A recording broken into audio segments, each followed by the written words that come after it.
ताली मारिकी तांको स्वागत करिवा।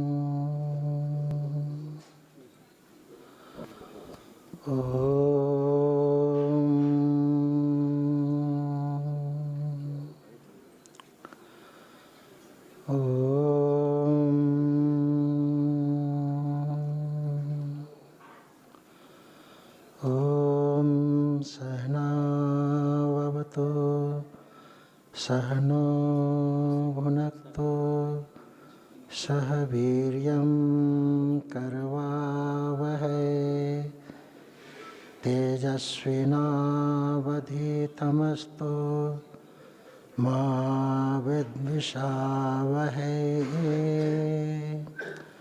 ओम शांति शांति शांति।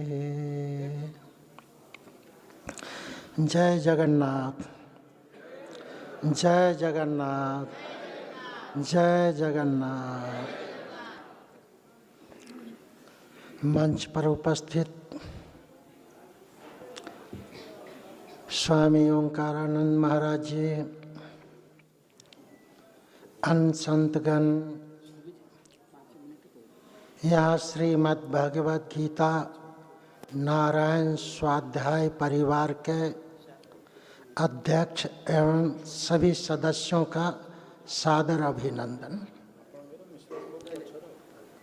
आप सभी लोग एक परिवार के रूप में एकत्रित हैं, आपस में मिलने जुलने के लिए गेट टुगेदर के रूप में। और कल से आज तक बहुत अच्छा संतों के बारे में, शास्त्र के बारे में, महाप्रभु के बारे में आप श्रवण कर रहे हैं, चिंतन कर रहे हैं। केनोपनिषद में कहा गया कि यह चेद वेदी तथा सत्यमस्ति न चेदिहा अवेदीन महती वनिष्टि। दूसरे खंड के 5वां मंत्र है केनोपनिषद का।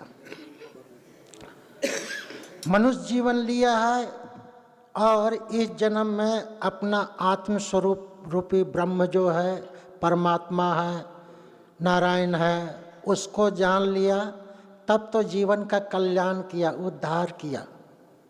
नहीं तो बहुत बड़ा नुकसान किया कि ये अवसर मिला है। 84 लाख प्रकार के शरीर है, मनुष्य जीवन आता तो है फिर से, लेकिन कितने जन्मों के बाद में आएगा वो हमारे कर्मों के आधार पर है। ऐसा कोई जरूरी नहीं कि 84 लाख में घूमना पड़ेगा सभी शरीरों में। जैसे मैं दृष्टांत देता हूँ कि जैसे अपने घर से निकले तो दूसरे के घर गए बगैर भी सीधे अपने घर में आ सकते हैं, 1-2 घर में भी जाकर के आ सकते हैं, 10, 20, 50 जितना लेन देन होगी उतने घरों में जाकर के वापस अपने घर में आ सकते हैं। तो सीधे मनुष्य से मनुष्य भी जन्म हो सकता है, एक योनि में भी जाकर के जन्म हो सकता है।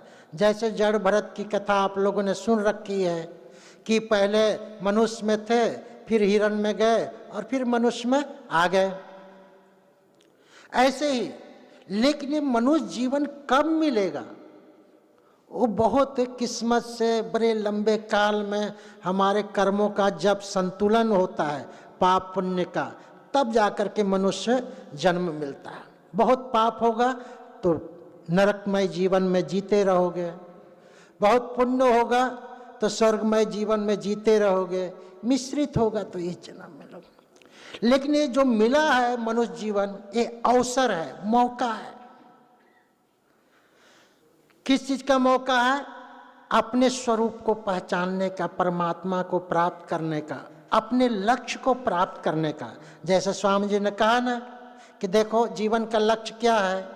सच्चित और आनंद, सच्चिदानंद परमात्मा, यही जीवन का लक्ष्य है। एक ही परमात्मा का, एक ही चीज के ये 3 एंगल है। सत मतलब अस्तित्व हमारा बना रहे, चित्त मतलब ज्ञान स्वरूपता बना रहे, और आनंद मतलब सुख स्वरूपता बना रहे। एक ही चीज के तीन एंगल, जैसे एक डायमंड के तीन एंगल बनाते हैं ना, तो एक ही चीज के तीन एंगल हैं। अगर इस परमात्मा को जान लिया तब तो जीवन का सार्थकता है। इस परमात्मा को नहीं जाना, सच्चित आनंद स्वरूप परमात्मा को, तो जीवन को आपने मौका तो मिला था, उस मौके को, अवसर को गंवा दिया। अच्छा, अब इस लक्ष्य को प्राप्ति के लिए क्या साधन किया जाए? तो इस लक्ष्य प्राप्ति के लिए तीन साधन जीवन में अनिवार्य रूप से चाहिए।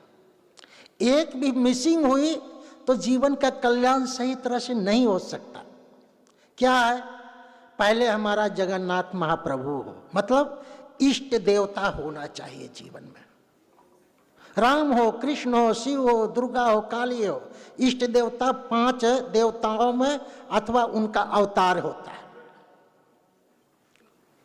शिव है, विष्णु है, शक्ति है, गणेश है और सूर्य देवता। यहीं गया था एक मंदिर में, तो 5 देवताओं का निवास मिला। ये 5 देवता अथवा इसके अवतार होने चाहिए। हमारे शास्त्रों में गुरु को इष्ट देवता का दर्जा नहीं दिया गया।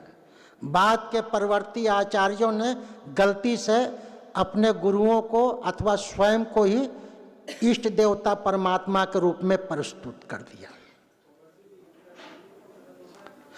तो एक इष्ट देवता होना चाहिए जीवन में, जिसकी आप पूजा कर सको, जप कर सको, ध्यान कर सको, उसका श्रवण सत्संग कर सको। गीता में इष्ट देवता है।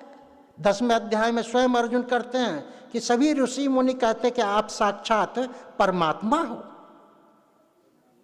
जो शरीरधारी कृष्ण है उनको कह रहे हैं कि शरीरधारी कृष्ण हो, आप परमात्मा हो, इष्ट देवता होना चाहिए। जो इष्ट देवता विहीन है उसका परम कल्याण नहीं हो सकता। ये बात ध्यान रखिएगा। दूसरा है शास्त्र। कई बार हम लोग शास्त्र की उपेक्षा कर देते हैं। गुरुओं को तो बहुत गुणगान करते हैं, लेकिन जीवन में शास्त्र होना चाहिए।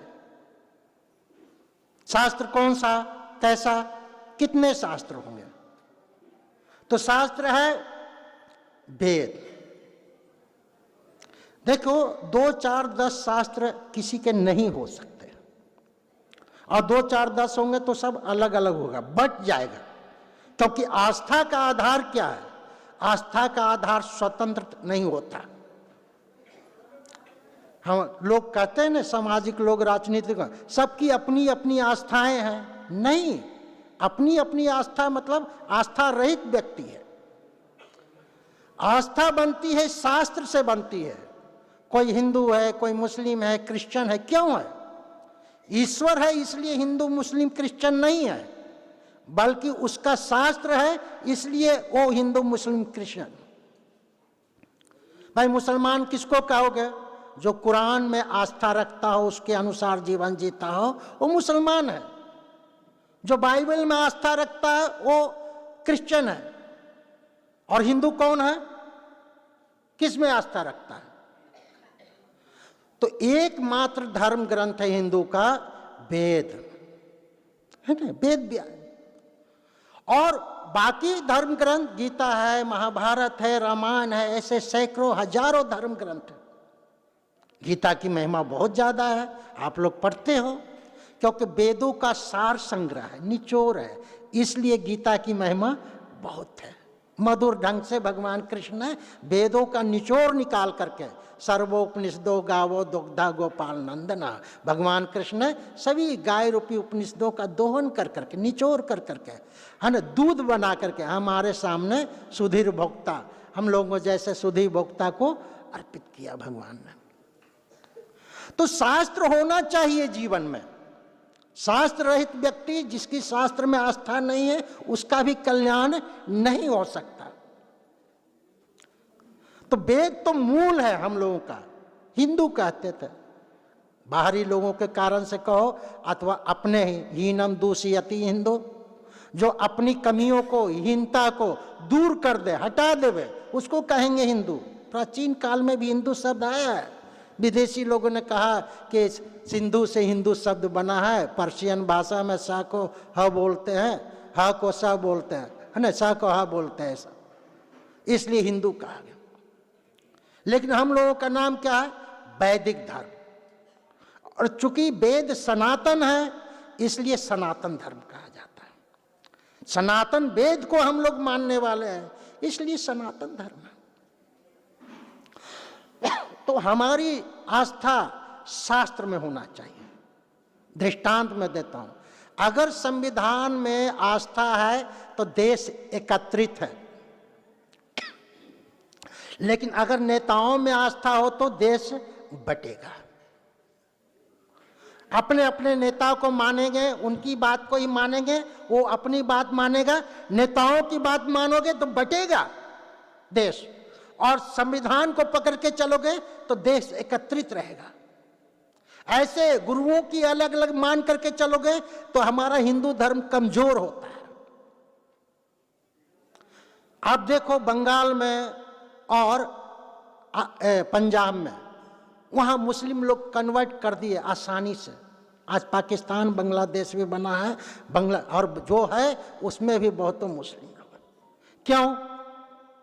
क्योंकि वहाँ शास्त्र को हटा करके गुरुओं को आगे कर दिया गया। गुरु जीवन में चाहिए, माध्यम है, लेकिन शास्त्र अनुसारी गुरु हो तब है। इसलिए कहा गया कि गुरु कैसा होना चाहिए? जो गुरु परंपरा से आया हो। और गुरु कहाँ से? गुरु परंपरा कहाँ से? नारायणम पद्म भवम वशिष्ठम, वहां से लेकर के अस्मत् गुरु पर्यंता। तो हम लोगों का गुरु कैसा होना चाहिए? जो गुरु परंपरा का गुरु हो। अब देखिए कहीं कहीं पर कमियां हैं, एक आध दो दृष्टांत देता हूं, बाकी अपना अपना देख लीजिएगा। सिख धर्म में क्या हुआ? शास्त्र को ही गुरु मान लिया और शास्त्र को ही भगवान मान लिया। मतलब अलग से इष्ट देवता भी नहीं और अलग से गुरु भी नहीं, शास्त्र को ही मान लिया। तो एकांगी रह गए, एक तरह से हिंदू धर्म से कट गए, अपने आप को अलग मानते हैं। ब्रह्मा कुमारी को देखो, वहां पर शास्त्र और इष्ट देवता खत्म कर दिया गया। क्या? गुरु को ही भगवान मान लिया, गुरु को ही शास्त्र मान लिया, वो भी एकांगी हो गए। ऐसे बहुत से संस्था समुदाय है जो इष्ट देवता को पूजने के जगह पर गुरु पूजना करते हैं। ये हमारा शास्त्र सम्मत नहीं है।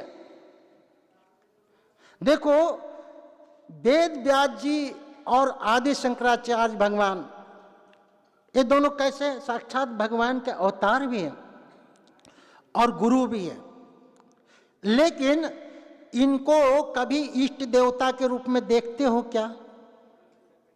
इन लोगों ने स्वयं, वेद व्यास जी ने पुराण बनाए इष्ट देवता के ऊपर में, पंच देवताओं के ऊपर में पुराण बनाए, अन्य अन्य ग्रंथ लिखे, निराकार तत्व की भी स्थापना की, निर्गुण निराकार परमात्मा का स्थापना करने वाले वेद व्यास और आदि शंकराचार्य जी से बढ़कर के कोई और गुरु हुए हैं क्या?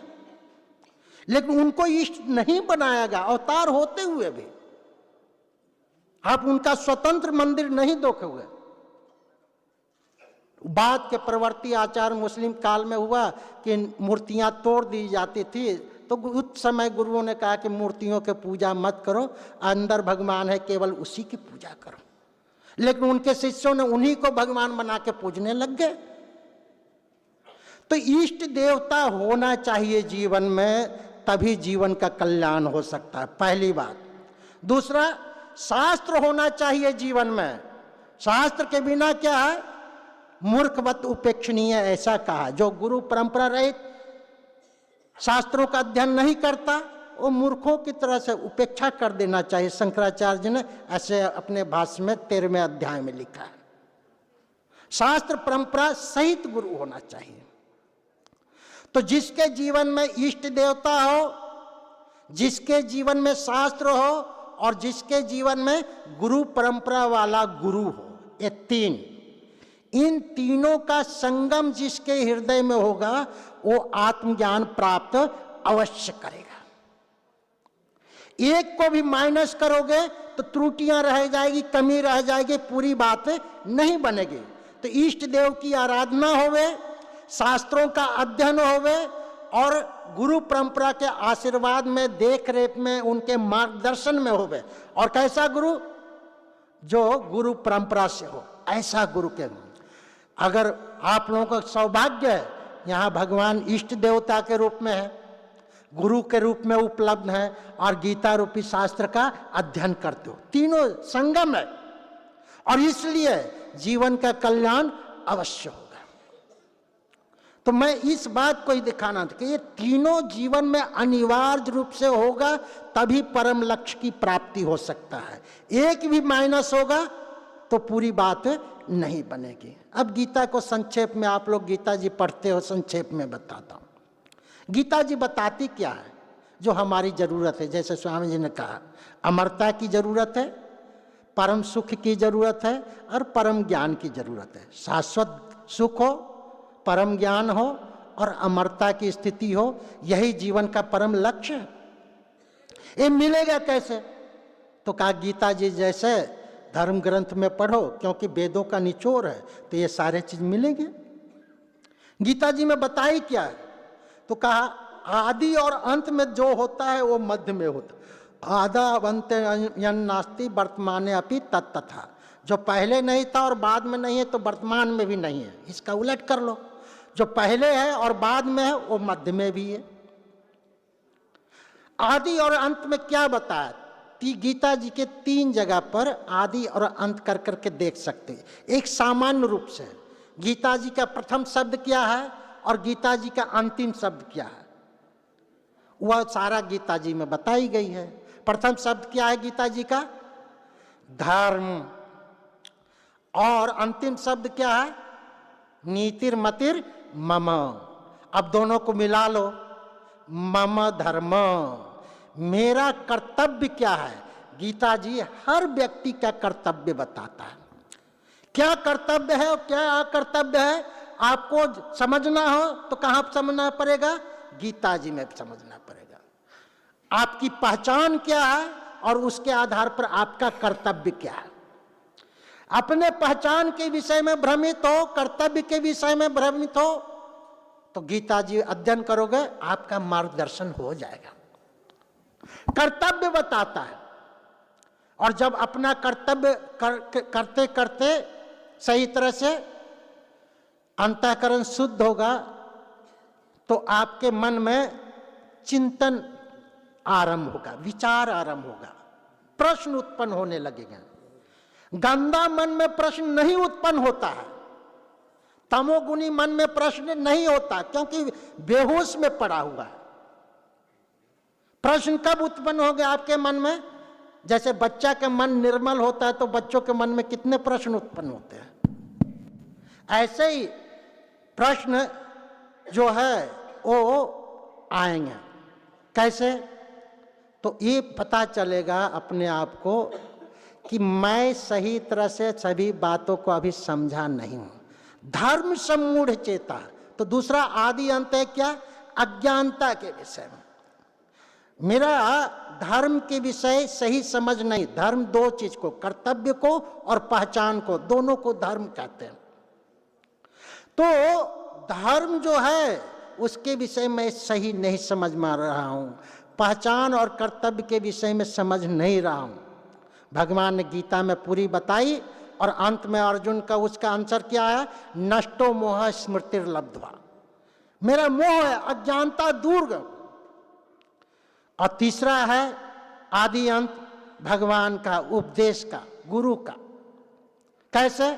अशोच्यानन्वा शोचस्व, अशोक से शुरू हुआ, दुखी नहीं होना।